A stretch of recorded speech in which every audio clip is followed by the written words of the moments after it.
Harriet Tubman. Harriet Tubman had a rough childhood. She was born as a slave in Dorchester County, Maryland, around the 1820s.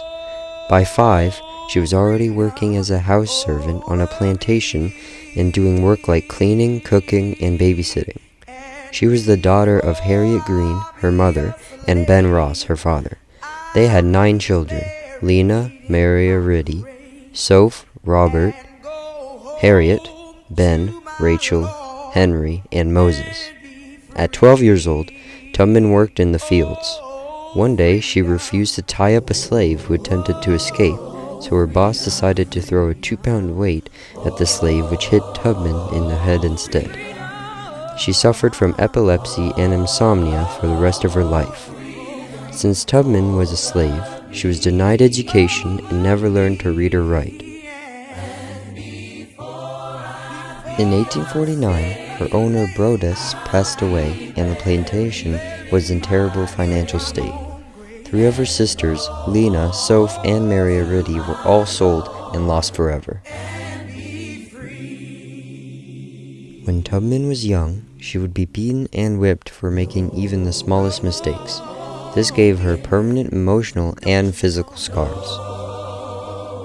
In 1844, Tubman married a free black man named John Tubman. This is the reason she changed her name from Araminta Ross to Harriet Tubman. After 5 years of marriage, he remarried another woman, which broke Tubman's heart, but also made her stronger and helped her become the woman she is known for today.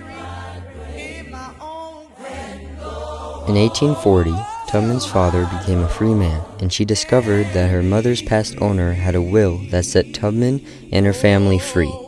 But the owner refused to let them go, so he disregarded the will and kept them as his own. This situation became the reason for Tubman's escape.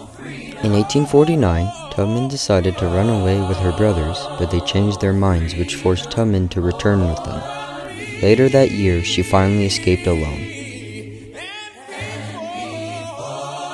In 1850, Harriet Tubman decided to go back and help other slaves escape through the Underground Railroad, which was not underground or a railroad. It was used metaphorically because she would transport people through that path. She continued to do this for 10 years. It is unclear how many people she saved, but we know that it was between 70 to 300 slaves. Also, Tubman was a strong supporter of the women's suffrage movement. She would give speeches in New York, Boston, and Washington, D.C., and she also worked with Suzanne B. Anthony, a well-known women's rights activist. The bandana is what all slaves who were women wore. The bandana on Tubman's head symbolized that she was no longer a child and was officially a woman. Harriet Tubman made a significant impact on our society and especially on African American women today. She taught us that if we truly desired it, anyone could have their freedom. She is part of the reason slavery was abolished. In honor of her legacy, Harriet Tubman Day is celebrated on March 10th, which is the date of her death.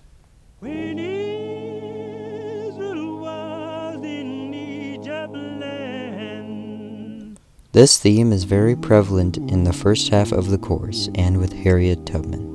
In the novel Brother, documentary series Rest in Power, the Trayvon Martin story, Jordan Davis, and Harriet Tubman, white people have used their power to get away with killing and enslaving people of color. This theme is often seen in the novel Brother and with Harriet Tubman.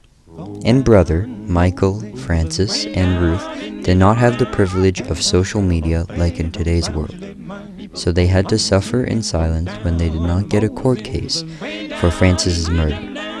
Likewise, in Harriet Tubman's situation, she was a slave in the 1800s and had to suffer in silence for 30 years before she finally decided to fight back against slavery.